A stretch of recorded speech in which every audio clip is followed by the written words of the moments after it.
if I was a betting man, I would have absolutely done my brains and off 131. Then hopefully she's on a nice mark. She's got to be in contention for the Mares Hurdle.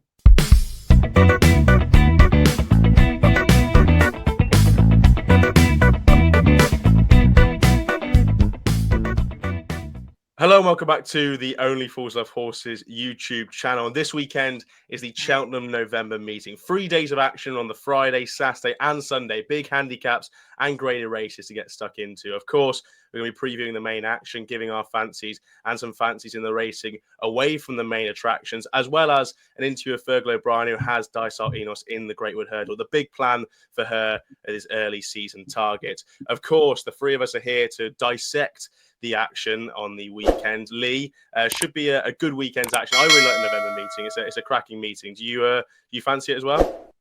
Yeah, looking forward to it, Ash.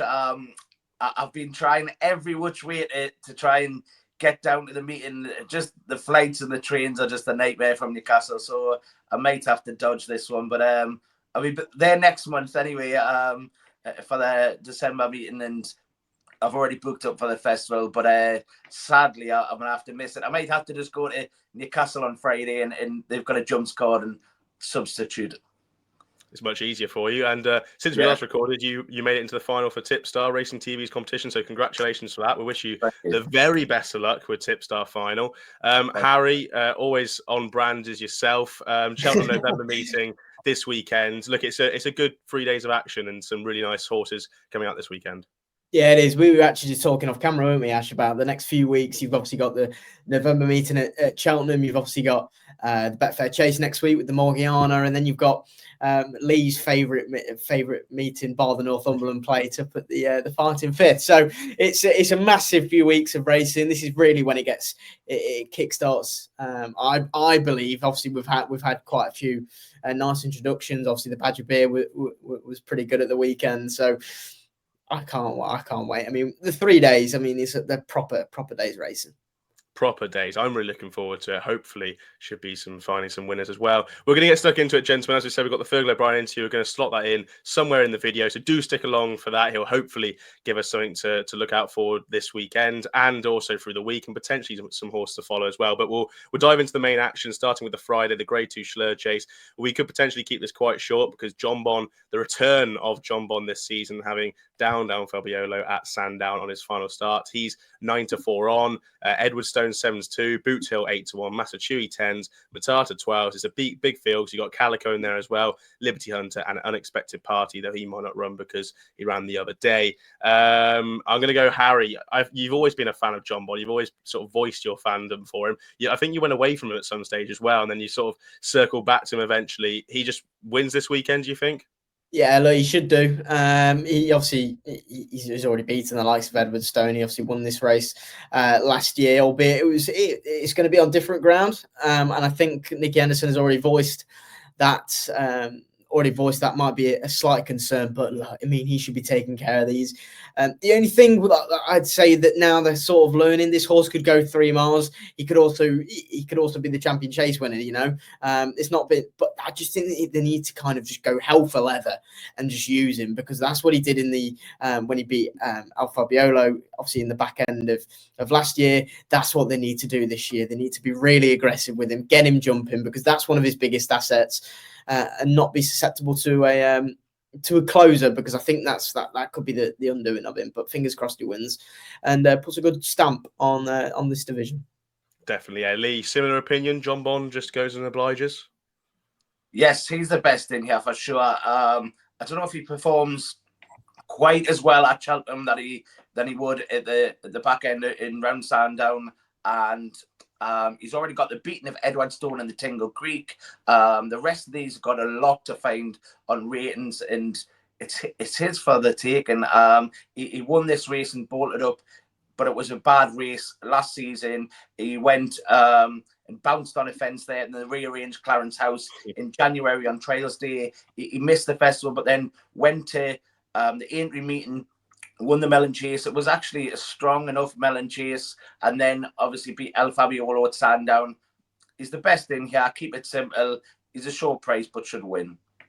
Yeah, I agree. I think he's just by the way, like I know he's 1/2. I think he's an out and out 2 mile horse. Like there was sort of comments of people sort of thinking, oh, is he going to be a King George horse this year? Just don't overcomplicate it, lads. He's a fantastic horse. Not many horses that have like win records. His form records like 1-1-1, 2-1, 2-1, 1-1. Like he's incredible. Just to chase down John Bond, I think Master Chewy might do it. Race fit, had a run in the handicap last time out where he ran well under top weight. He goes well on good ground, and I just love the horse. So I think he could chase him down and potentially be the forecast play 10-1 in there. The Grade 2 Albert Bartlett Novices Hurdle, not the actual Albert Bartlett, but it's the 2 mile 5, I suppose, sister Albert Bartlett Novices Hurdle. And it's an interesting market because you've got Potter's Charm. If you go on the Racing Post right now, it says he's 40-1. That's a glitch. He's actually only 2-1, but he's topping the market. Valgrand, after his quite impressive success last time out in the Sky Bet Novices Hurdle at 5-2. Manila 6-0 chase down Potter's Charm last time out 7-2. Flying Fortune 5-1. Mr. Percy 8-1. Bigger the rest. Lee, 2 impressive horses topping the market with Potter's Charm and Valgrand. Are you sticking with one of them? Are you going elsewhere? It's quite an open heat. It's not really any sort of, I suppose, established stars in there. I know they're novice hurdlers, but not really sort of anything that's quite fiery as such. Yeah, you look at the likes of Flying Fortune in there, who's a Persian War winner, but picked up a few races while others weren't appearing in the summer. And Flying Fortune will go there with a chance, but the 2 at the top of the market do have potential. I really like Potter's Charm, but Valgrand bolted up here last time out at the October meeting. I did try and get a word on some of the skeleton runners, Valgrand and also Leo Dysart, who's running the Arkle Trail, a horse I really like, but would probably have to wait for the ground and see if a little bit juice comes, Ash. Hopefully they're all watering. There's horses coming out. Good ground. Cheltenham, it's not always the best at this time of year. So I would have said hopefully we'll get a little bit of juice and we do see Valgrand going here. I have no strong opinion. I think Gail Mawler is reopposing, but was put in her place by Valgrand last time out. Yeah, tough heat to start, and I'm gonna sit this one out. I'm not gonna lie. That's fair enough. I've been a big fan of Potter's Charm this season. I think he's been really impressive. I think he's a Grade 1 horse potentially, and he's sort of flying a little bit under the radar. And I think it's interesting they're coming here rather than the shallow hurdle. If they do come here, like you said, the ground's a big one at this anti-post stage because they might swerve because he is a soft ground winner. He's also a heavy ground bumper winner. And I remember Willie Twiston-Davis said after his Cheltenham victory last time out that he thought it was a certainty if it was soft ground, and he was just had a query about the ground. But he's handled it nicely. I think they'll potentially take that chance. They do go. If he turns up, Potter's Charm will be the one for me. Harry, what about yourself? What's your opinion on the race? Just on Potter's Charm, I mean, they went hell for leather in the race that he won last time out, and that'd be my slight worry. I can't imagine they'd go as silly clip as what they did. I think he kind of fell in. Now I think Manila 6-0 was only beaten 2 lengths. I think that horse could get seriously close, but I am going to take a chance on Flying Fortune here. I think that she is on the improve, and I think obviously with the old course and the new course, they're 2 completely different tracks, and I think this one will just suit the speedy kind of and I just think she's full of speed. I really do just think she's full of speed. The way that she quickened at Chepstow last time, I was really taken by it. And look, she beat a good horse in Intense Approach by 7 lengths, who obviously then came out and but I think he won, didn't he? He won by he won at the October meeting. I think it was about 6 or 7 lengths that he won by, and you can't knock the form on that front. And she's race fit. The yard are still in good nick, and as they have been throughout the summer. So she'd be where I'll be going. I think 5-1's a decent enough price. Yeah, I think the one thing with her at this stage, as we speak anyway, she's probably one of the more guaranteed runners as such. So yeah, on the ground. One thing I would say on the ground though, they won't let it be quick. No. There's absolutely no way. And I did hear an interview saying that they had been watering, which is quite good. So no safe. Yeah, they need to try and get that to all as well, but because so many have come out in previous meetings, last weekend when can't we even seen a walkover, you know. They need to be active in doing stuff. They need to look. It's going to be a tough gig because if the rain come and that pelted down, then people will whinge on as well. But they need. Well, one thing on that, Lee. One thing on that is if they keep putting them back, and they keep putting the horses, and they keep saying, right, fair enough, we need some rain. We're going to get some tasty races in the next few weeks when the rain starts to come down, where these horses have to get a run into them, and you're going to be looking. They'll be moaning about field sizes nowadays, but when you get this ground, there's going to be absolutely no excuses whatsoever. Yeah, it should just be good ground on the weekend, but hopefully water it just to make sure we get some extra runners. The Grade 2 Triumph Trial is the sort of big race that kicks off the Saturday of the Cheltenham November meeting. No prices as we speak, but just to name a couple of the runners in there: Liam Swagger, 2 from 2 over hurdles. You've got City of London, who was behind My Noble Lord at Chepstow last time out. Continuance, Bolster for Martin Keatley last time out. East India Dock in there as well for James Owen. Give It To Me OJ. Model Approach in there as well. My Noble Lord, who's a big talking horse, and won at Cheltenham, beating City of London last time out. Plenty of runners. I have no real opinion on the price because there's no prices, but I thought City of London shaped well behind My Noble Lord last time out, and he's related to Nameen Lion of Kerry Lee's, so I thought he was an interesting entry. Lee, is there anything taking your eye out just to mention? Well, look, the two Gredley colour horses that are entered, got Liam Swagger in there as well, and East India Dock. They two will go there with a live chance, whichever one took the chance. JP's got a couple in there. My Noble Lord, like you mentioned. The one I caught my eye was Jane Harbour. I thought got a really troubled passions last time out in Ireland. Joseph may take the chance and send Jane Harbour over. Gets the weight as well. It'd just be interesting.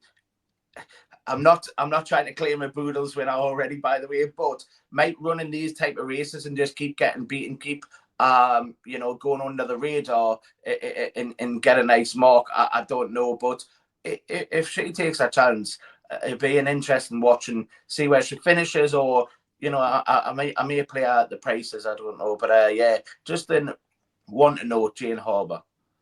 Yeah, keep an eye on James Harbour there. Harry, anything that caught your eye? Yeah, I was very taken by Continuance when obviously this horse won at Sedgefield. Now, don't get me wrong, it was an absolutely dire race and was entitled to win. But the way that he jumped, I thought was very, very good. And for a young horse to go around Sedgefield when it's very undulating, it's only going to suit the horse, especially going around to Cheltenham. And the other one, obviously, you have mentioned City of London. Now, on that weekend, he was probably the one horse to take out. He jumped so well. And he was unlucky. He just got outstayed by a proper brute of a horse. So I think in My Noble Lord. So it's those three I think could shine. But as Lee mentioned, that there might be a few Boodles contenders come Saturday. Yeah, always good to keep an eye on these potential Boodles horses. I think I'm still. What's the JP horse that I tried to back one year? The name's got on me. I had JP. What was it, Lee? It was last year when one of them got sent off like favourite for the Boodles or something, didn't it? Afterwards. Yeah, there was a JP horse. I think a couple of years ago. Noel George had one. Good. Burdett Road. What did you say? It was behind Burdett Road, wasn't it? The horse I'm trying to think. Yeah, Noel George, and it was the French horse, wasn't it? Yeah, we're just amazing at memory of horses.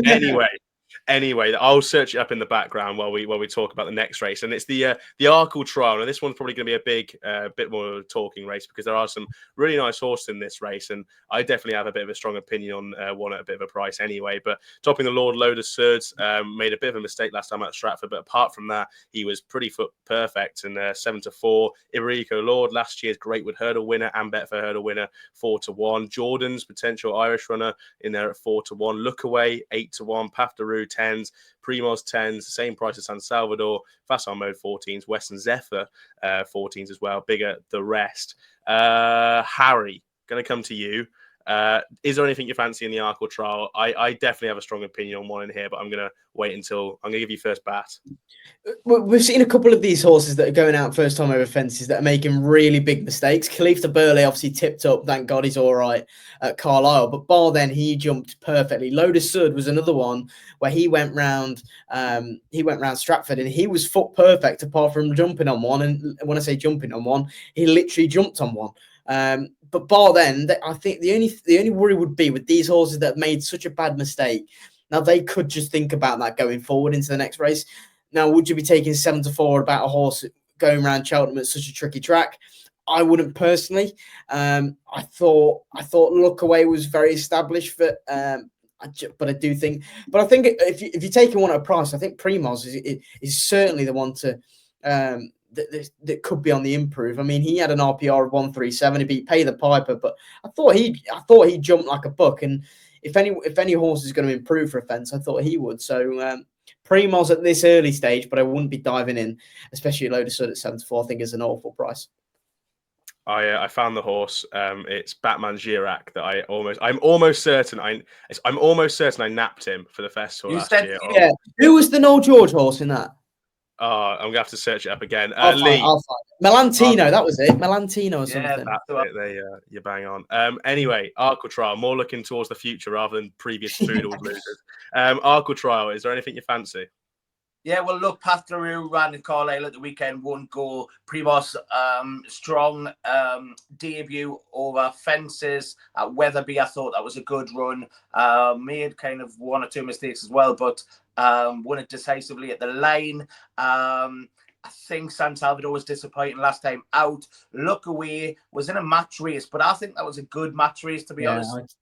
Personal Ambition was second. That also won a premier Grade 2 at Kelso over hurdles. And yeah, I thought that was a fair match race, to be honest. The two of them jumped the last together, and Look Away managed to just pull away, but had won a Grade 2 himself on one of these earlier Cheltenham cards over hurdles. Yeah, I thought that was solid display. Iberico Lord starts out chasing, but Leo de Sud was just behind in the Betfair hurdle. I know Iberico Lord ultimately won decisively, but Leo de Sud kicked, and I thought he had it stolen. I backed him at a big price. I remember I was gutted. But Leo de Sud as well went to the county behind Absurd. Absurd is since ran 5th there in the Melbourne Cup, staying on like a train. It's also a listed winner at Chester on the flat.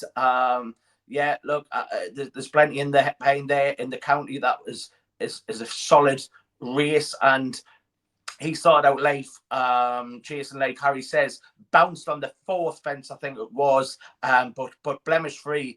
Apart from that one mistake, I would have said, come home by 10 lengths. I think he's a beast. I really do. But I don't think he's going to run. I really don't. I think he needs that softer ground. I think it'll be too quick for him. When I was speaking to someone from the stables there, yeah, they are really keen on him and think he's a great horse, but at the same time they're just worried about the ground. I'd just wait until the final decks to get your money on if you're going to have a bet in this race. If Leo de Sud and there's a slight bit of juice there, and if it was soft, I'd have a good punt. I really would. But yeah, Leo de Sud is definitely one for me. If I was looking elsewhere, the likes of a Look Away or a Primoz would I'd entertain. Yeah, ground's a big thing for Lud. So to scratch the itch, the horse I backed in 2023, Boodles, who never ran, was common practice for Joseph O'Brien and Jacob McManus. That's the horse to answer all your prayers. Lud Sud, the reason I wanted to take him on was ground-based, basically. I think his runs on ground that is sort of good to soft or better have not been amazing. He was a non-runner at Ayr last year on good. He was the same non-runner at Utoxeter this year on good. All of his good performances have come on heavy or soft ground. He's a French-bred horse who won on heavy ground in France before coming to Dan Skelton, and is damn won and placed on both heavy and soft. Just a big no-no in my book for good ground this weekend if he does run. So I've actually had an anti-post bet, my only anti-post bet of the weekend, I think, at this current stage, and it is on Look Away. I want to get the trumpet out slightly. I backed him 4 hours ago at 10-1. He's now 8-1. I'm an absolute shrewd. But look, he's just a lovely horse, isn't he? Like he doesn't look a natural to soft ground is the one thing I'll say. Like, he ran a lot of soft ground races last year. He finished beaten 10 lengths third in the top Novices hurdle at Aintree. That was on soft ground. He looked to be sort of wheel spinning on that one, but he won a grade 2 at this meeting last year. I won a grade 2 at Cheltenham. No, it was at the October meeting last year, where he beat Cam Snass, who's now rated 135. ID Woods was behind, who's now 125 rated chaser. Willie the Builder's rated 130, and Actual Authority is bolstered up of 128 the other day. He then gave weight away to Iberico Lord in the Greatwood Hurdle and finished second. Lucia was in third, having her first start of the season. She went and finished third in the champion hurdle. Son Gino was behind. He bolted up subsequently. And Nameen Lion was in behind, and he won a grade 2 race after that. Then he was second to Captain Teague in the shallow, again on really dire conditions at Newbury. Captain Teague's a very good horse. The form with the Jukebox Man, Johnny Hume, even Masaccio back in 5th. Good form. And the final good run was in that top novices hurdle with Mystical Power, who won a grade 1 at the Punchestown Festival, and Firefox, who chased down Mystical Power and has made a successful start to fences this year. The form looks really good. I thought it looked a natural over fences at Utoxa last time out. And like you said, you both said it, gents, it was a match race, but it was a good match race with Personal Ambition. Personal Ambition was a grade 2 novice hurdle winner last year, where he beat Django Bay when getting 5 pounds in weight. I think that form was really, really strong. I thought Personal Ambition is a good horse to watch this season, and he beat him fair and square on good ground. I'd really fancy him in this on the ground. I think he'll go. So yeah, 8-1. Look away. He's my only anti-post bet at this stage, but I might be swayed to have another one by the time this video ends. So look away is the vote for me in the Arkle trial. The big race, the namesake race of the meeting, is the Paddy Power Gold Cup. Look, it's a pretty good renewal this year because you've got some nice horses topping the weights, but topping the market is Ginny's Destiny at 3-1, having finished second to Great Dawning in the Turners. Imagine the big sort of market move. He was 20-1, I think, a couple of weeks ago. Now he's 6-1 for Harry Durham. He's in there. Il Rodotto is the other Paul Nichols runner at 7s. Garlaw, he had a nice little pipe opener at Chepstow last time out, 8-1. And Excelsius Dio's 10s. Let's Go Champ for Henry de Bromhead, 12s. Fugitive won the December Gold Cup last year, 14-1. Protectorat's holding up the weights. If he goes is a question mark, but 14-1. Heart of Dark, 20s. Bigger the rest. Lee, Paddy Power Gold Cup. First punt over to you. Is Ginny's Destiny just good enough to win this first time out, or is his price a bit short? We'll see Ginny's Destiny what that horse can do around here. It's a great jump. There's no better man, I think, than Harry Cobden as well to get you jumping and get you winging it first time out. It goes there with a light chance. Ash, the one I have had one bet on already was Imagine. Could kind of be anything now with Harry Durham. And bring out that potential in Imagine, and picked up for a pretty penny, 300 odd grand. I like the profile Imagine, but it's the one bet I've had. I find it a tough race. Galore is an in and out horse. Would have been saved and targeted for this race, but it makes mistakes as well. Seen it at Doncaster. We've seen it even in the Paddy Power when he won previously in this race. And yeah, he just makes too many mistakes for me. Jenny's Destiny is solid and a solid jumper, but yeah, Imagine if I had to just say one now. But yeah, I'm gonna troll through this one in the next day or two, I think. Yeah, look, it's a tough race, and the reason I haven't backed Imagine is because when Harry Durham told us press in the parade ring, or I'm really looking forward to Imagine, the Paddy Power Gold Cup, that was the October meeting, I just didn't think anything of it. The next morning, I saw a tweet saying, Imagine smashed into 6-1 for the Paddy Power Gold. So I know he was 20-1. I know the 20-1 was there, and I didn't take it. So I'm a bit stubborn when it comes to that. Harry, Paddy Power Gold. Never let the praise put you on. Yeah, it does something to my head. It really does. Harry, Paddy Power Gold Cup. Is there anyone that's standing out to you? In Excelsius Dio would be the one that kind of is really standing out. Look, he goes on the some of these. You kind of they love the track, you know. So you can kind of narrow a few down. You know, ones that will be firing. The likes of Garlaw. I know sometimes he might be a little bit hit and miss with his form, but he loves the ground. He'll appreciate the ground, and he loves the course. He obviously, in Excelsius Dio, though, I just thought he was threatening so much to land a big one, and then obviously he landed one in April, didn't he? He won the silver trophy, and he beat Hang In There. The likes of, it was a decent enough race away. The likes of Sail Away, Your Old Mate, he was back in there. Scarface was in third. It was a good race. He kind of will suit coming from the rear. I just hope that they don't go too fast, and they can't, because I just feel like sometimes he can lose his way in the midway through a race. So I think he could do them for a turn of foot. He's got a lowly weight. And yeah, an Excelsius deal will be my one. And probably Garlaw, I thought it was a really nice comeback run when he clearly was going to strip fitter for the run on his debut. Definitely, yeah, 100%. Jamie Snowden wasn't expecting that kind of run at Chepstow, and he almost tempted Jamie to send him into the 1965 chase, is it, at Ascot? But they decided to come back to what their original plan was, the Paddy Power. Like very similar thoughts in the fact that I don't have a solid one. I fought the two at this stage. I fought Iridoto. I know they have Ginny's Destiny. I know Harry Cobden's chosen Ginny's Destiny, but Iridoto's ran this race 2 years in a row now. He's ran good races in it, but needing the run. This time round, he comes into it having had a run at Chepstow. He's up a mark of 138. Freddie Gingle takes off £3 as well. 135 effectively for this horse.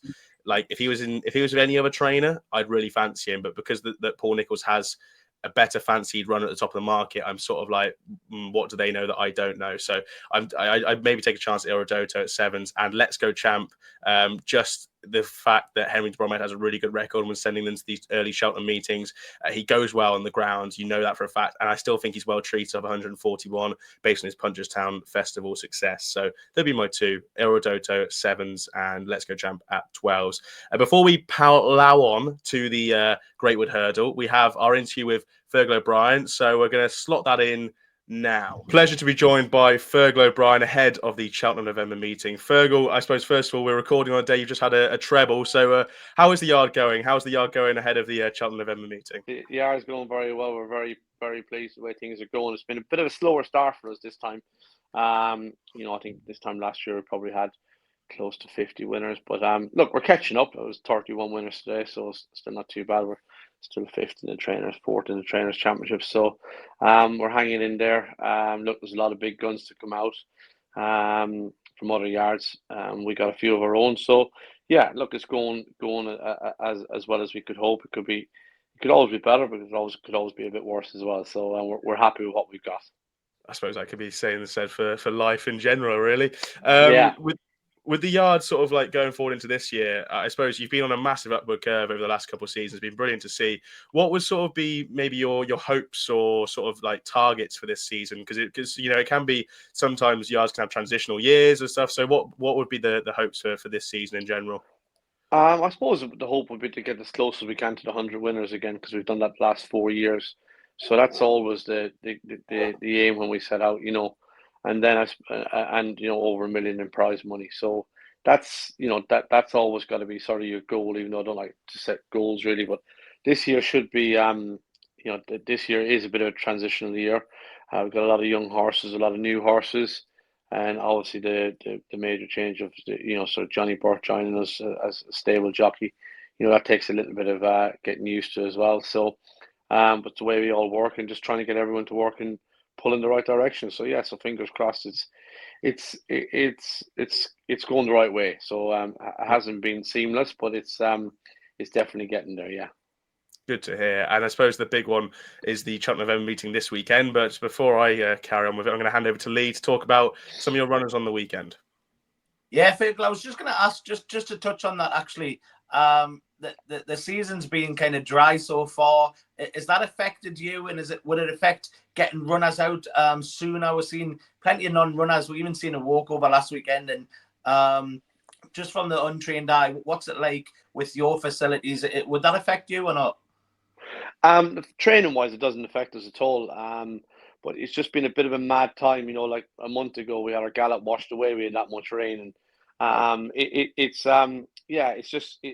just dried up since, and it's dried up very quickly, and it's been funny old weather, but it's just one of the things I try not to complain about too much, because it's not something that we can affect. You have to deal with the hand you're given and play the best cards you can. Look, we're all in the same boat. It's the same for me as it is for Kim Bailey and Ben Pauling and Nigel all around us. You know what I mean? So I suppose the bigger yards, we probably it's trying to keep all your horses apart if you can, so you end up running maybe 2 or 3 in the same race, and you might have a couple of nice novices, but when this sort of weather happens and you do get a bit of nice ground, you end up having to run 2 or 3 in a novice hurdle. Whereas if you get a normal winter, normal autumn winter, then you can spread around a little bit. But look, it is what it is, and you just try and bat on and do the best you can, really. Yeah, fair play. We'll leave that in the hand of God. But for this weekend coming up, of course, one of your big guns there, Dysart Enos. We've seen her bolt up in the Aintree bumper. She was hurdling last season. She's won on good ground herself, and she goes into the weekend with a live chance in the Greatwood on Sunday. Yeah, we just felt like from a long time ago that, you know, we were deciding where we would start her off, and with a mark of 131, we felt like that if she had, you know, that if she's as good as we think she is, and hopefully she is, and she's, you know, she's unbeaten for us at the minute. So I think she hasn't done anything to prove us differently. I think then off 131, then hopefully she's on a nice mark. I mean, she's off 131 for the simple reason is that that's where her rating should be. You know, she hasn't, you know, apart from Harry's horse that day at Cheltenham, and you know, they were pretty straightforward races, really. You know, she won a year ago today at Huntington, the same race that Luca won for us this afternoon, and yeah, then she went on. You know, she won at Cheltenham for us in the December meeting. So yeah, look, last year was very frustrating. It was frustrating for the yard, myself, and particularly the owners who had sort of built it all up. But you know, I can't tell you how unbelievably well they took it, and just took it on the chin. And sometimes when these things happen, there's always, you know, why did it happen? You know, she overreached and pulled a bit of the ball of her heel off her foot, and you know, it's just one of those things. It's happened.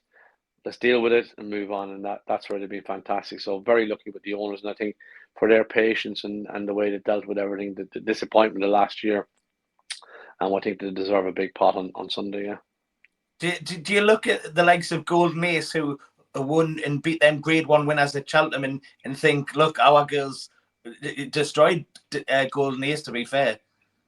Yeah, look, I do, and you know, the form's there. You know, we've already. I know that it was a bumper, and I do think Golden Ace definitely look like it's improved for her somewhere in between her bumper and her hurdling campaign. I also think that she's a very good hurdler, Golden Ace.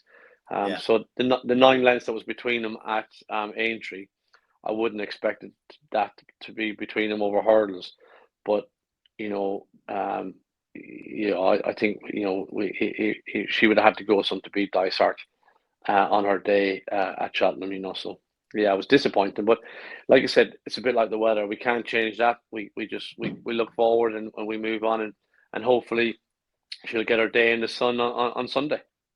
Yeah, top man. Harry, what about you?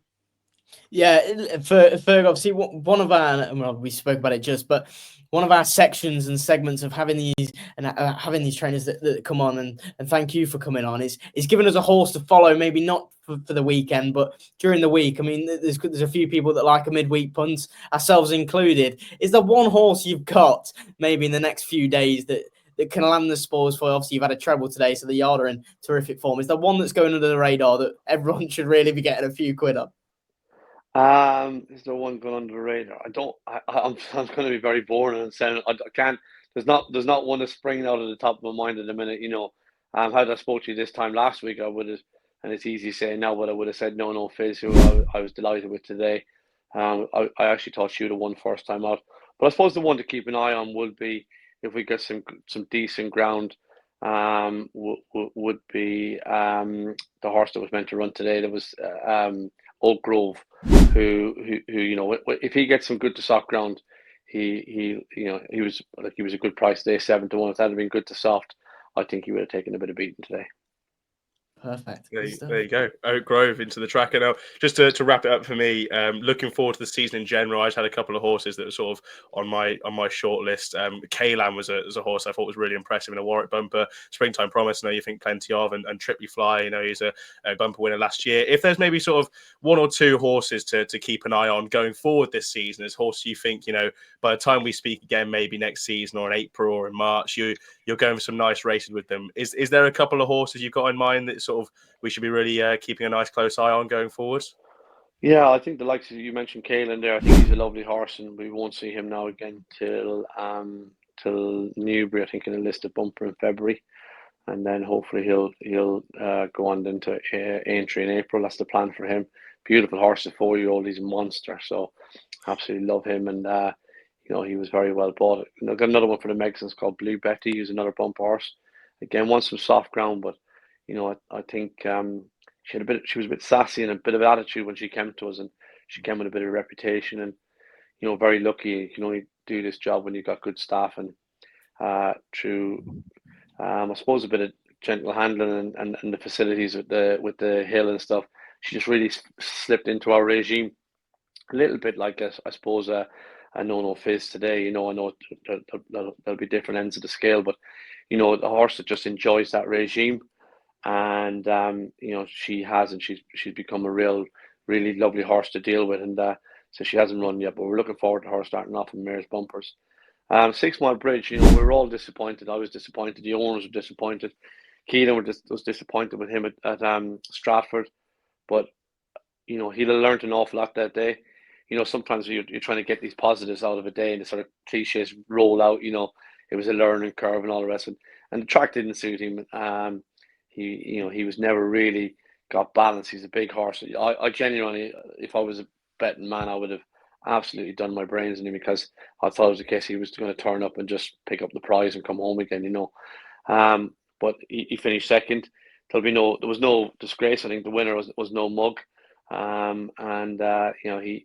learned a lot that day. He had the battle, and he did stick in. It's not like he finished 5 or 6 lengths, 7 lengths, 5th or 6th. He was a decent second, and he just didn't quite see it out as well as we thought he would. But he'd be another one as well. 6 Mile Bridge, Tripoli Flyer you mentioned. Look, again, the owner was a little bit disappointed, but I said to the owner, Ismail, about 3 weeks ago, we took him away to school, and I said, the best thing that could happen to this horse is they finish second first time out. And I think we finished second to a very decent horse. I think he'd be a graded horse of David Pipes. The form was that horse's form was franked with Kim Bailey's horse that beat at Worcester, came out and won again with a penalty at Foss on Sunday, beat him 3/4 of a length. Our lad had never seen a hurdle in public till Sad, never jumped in public till Chepstow last week. That was his 4th run in his life. So I think there's huge amounts of improvement in him. So I'm looking forward to getting him on some nice ground. He to be fair, now Chepstow had done it. We raced on the flat track, and Johnny said it felt a little bit dead on him. So he'll be a horse if the rain stays away. He won't mind it too much.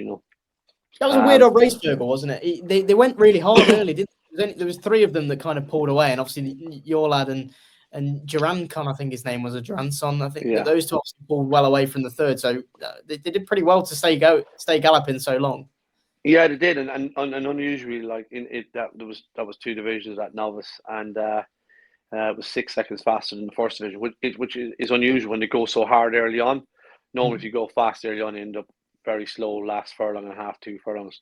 But they maintained a fairly quick gallop. You end up pulled 40 lengths clear of the 3rd horse. And again, I think it was greenness. I think if Johnny had his time again, not that I'm criticising him at all, because I think he gave him a lovely ride.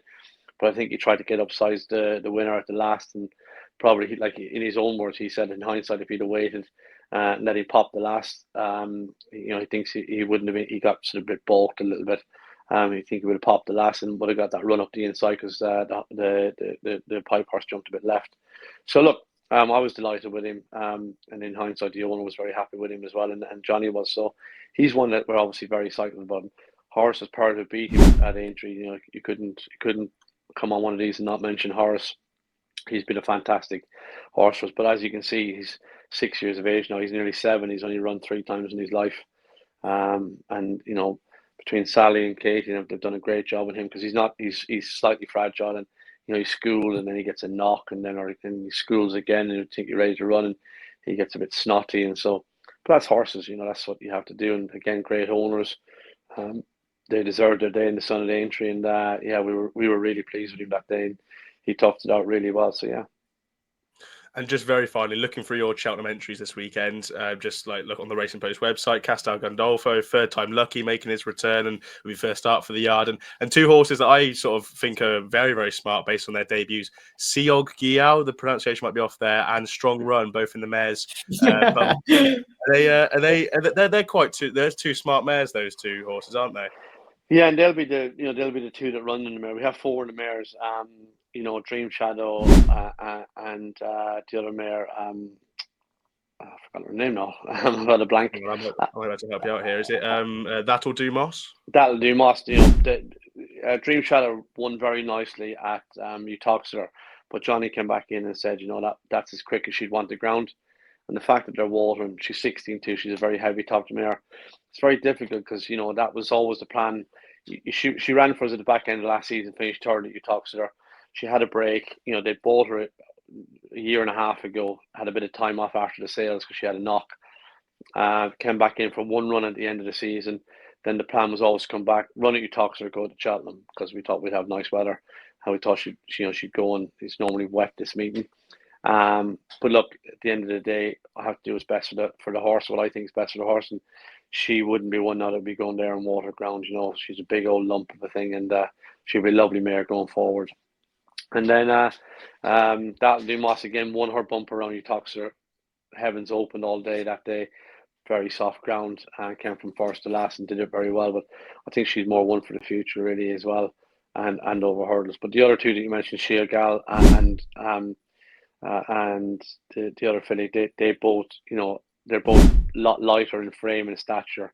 So I think, and Fergal, she did handle the ground at Aintree. Again, it was, as a punter and as someone watching on, it's horrible to watch. I should imagine, because we drop them in last and then we expect them to make up 25 lengths. But it's how we like to ride them, what works for us, and what we feel works for the horse, to give them their best introduction for us to get to know them, and for Johnny or Liam or whoever to know them. And some days it works and some days it doesn't. So but we were pleased with her, and I think it's a good one to go on into Cheltenham. But yeah.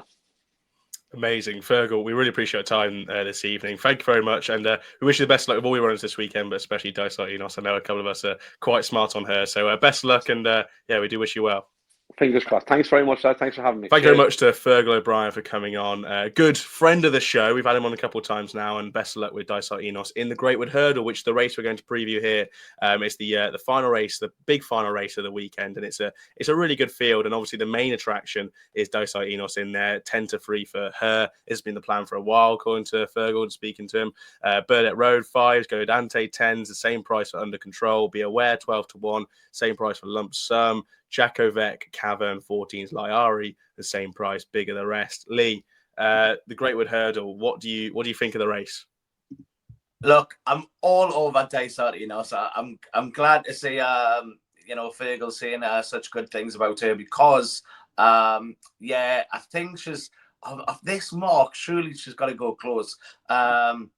She of course won the bump at Aintree, bolted up. She beat Golden Ace, who was a Cheltenham Festival winner there, beating the likes of Brighter Days Ahead. Look, to beat that horse by so far at Aintree, I know it was a bumper, but it just shows her class. She's won it on good ground a couple of times as well, which I think is key. This mark, she should come there swinging. I hope she just can get back to showing her potential and kick on for the season. And we already know, look, she's won round here. She beat the batch. She come there tanking under Paddy Brennan and won that well. And I thought she hurdled really well last season, but we're just obviously denied seeing her at the top level. So hopefully, again, like I say, good mark. Handles the ground. The team are in good form. That had that treble today as we're recording as well, and the team are in red hot form. So that'll do for me. Dysart Enos. I do like Jackovec Cavern as well for Emmett Mullins. Used to be with Paul Hennessy. Ran in the grade ones behind Lossiemouth. Was beaten a long way, but when Emmett Mullins was second at Galway, then was fair enough beat in the Cesarewitch, but was sent off 5-1 favourites. I thought that was a messy Cesarewitch last time out there. We're seeing a controversial finish, but they were strung out all over the track. That was on the flat, fifth from the flat, and comes here back hurdling. I think could go under the radar. Jackovec Cavern will be an each-way play for me, but Dysart Enos, come on. All in the Dysart Enos train. Harry, I believe you're also boarding on the Dysart Enos train, aren't you? Yeah, look, I just think that she could be, and she could have put it up to them in that Mares Novice last year. I mean, she had the beating of Golden Ace, on a bumper form. She did nothing wrong, and it was a perfect sort of campaign going into that race because her confidence would have been sky high.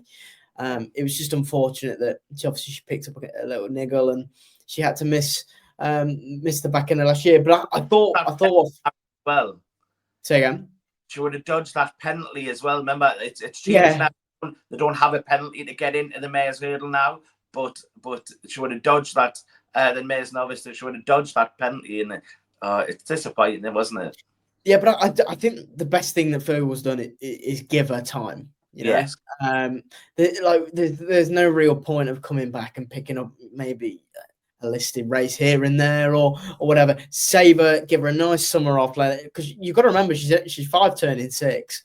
You know, she's got her best days ahead of her, and she's still this untapped potential that could be anything. I remember I was on a I was there at the Cheltenham Festival preview night. You talked just before obviously the news broke that she was going to miss, and Fergal, but they were bullish. So I really, really hope that she blows these out the field and going down the field. If she does, she's got to be in contention for the Mayor's Hurdle. Like it, strong. Yeah, look, she's got an obvious chance, hasn't she, really, with her mark and the form. But I feel like an uninvited guest at a party. I'm going to take her on with a horse that I like. I like Under Control. I always have. Look, I backed her to win the Jerry Fielden last year for a mark of 137. She still gets in off that mark, where she was absolutely dire in that Jerry Fielden. Unfortunately, I'd like to trumpet it, but she was beaten 179 lengths in that Jerry Fielden. But that wasn't her. Like she had a bit of a break. She came back at Doncaster in that Rose Mares Hurdle. She split Ashro Diamond and Gala Marceau. Gala Marceau finished the season by chasing down Lossiemouth at Punchtown. Ashro Diamond had some nice form going back with was it Facile Vega and Marine Nationale and Jatara and stuff. So I think that form is pretty decent. Even the 4th, Say Goodbye, is rated 134, and the 5th, Stainsby Girl, bolts up in a listed race by 10 lengths next time out. So the form of that race looks nice. Very un-Nicky Henderson-like to send a horse to Galway, but he sent her to the Galway Festival to try and run in the Galway Hurdle. And she ran a good race, but she just jumps out to her left. Like, I thought it was really bold going to Galway, right-handed track, quite tight as well in that final stage. And she jumps out to her left. She did it quite notably when she won at Cheltenham in the April meeting when beating Pretending. So, yeah, like I thought it was a good run, but I wouldn't judge her on those efforts. I'd judge her on the efforts of beating Iberico Lord off level weights in the Novices Championship final, the Novices, that handicap hurdle at Sandown in 2023. Iberico Lord's obviously gone on to improve for Betfair Hurdle and winning the Greatwood. I think she's got a great mark, and I feel like it's been a little bit of a plan to win a nice handicap with her. She's one of the only ones in here, like bar, I suppose, like Be Aware and Dysart Enos, who really appreciate the good ground. I just think she's a classy horse, and look, she has to give way to Dysart Enos. I get it, I really do, but I can't let her go off unbacked in a race like this. So Dysart, not Dysart Enos, it's Under Control for me in this race. Enos, look, yeah, even get to see it. My unconscious thoughts even want me to say Dysart Enos. We'll go on to anything else, gentlemen, because there is lots of other racing. Is there anything in handicaps or other listed races that are appealing? Lee, you got anything? Look, I'm sorry to people watching that obviously want, like an extra bet, but I would say, look, keep your powder dry. We're normally trying to give value and try and get them better bets, but we want people to ultimately save the money as well. The ground is going to be key, I would have said, and see how it is. And look, don't mind. Look, these are some of our early selections. There's a few bigger prices that you can maybe get on, but yeah, I would just suggest, look, keep with caution for this week. No problem at all. Harry, I'll go same question to you, but no problems if not. Yeah, no, there's an interesting race you Toxter, the second race. And there really is, because Ian Williams has got 2 in there. Well, I think he's got about 3, but the 2 ones that I noticed, and for those flat fans, you'll know, Gallant Lion's entered, and so too is Law of the Sea. Gallant Lion, I love Gallant Lion.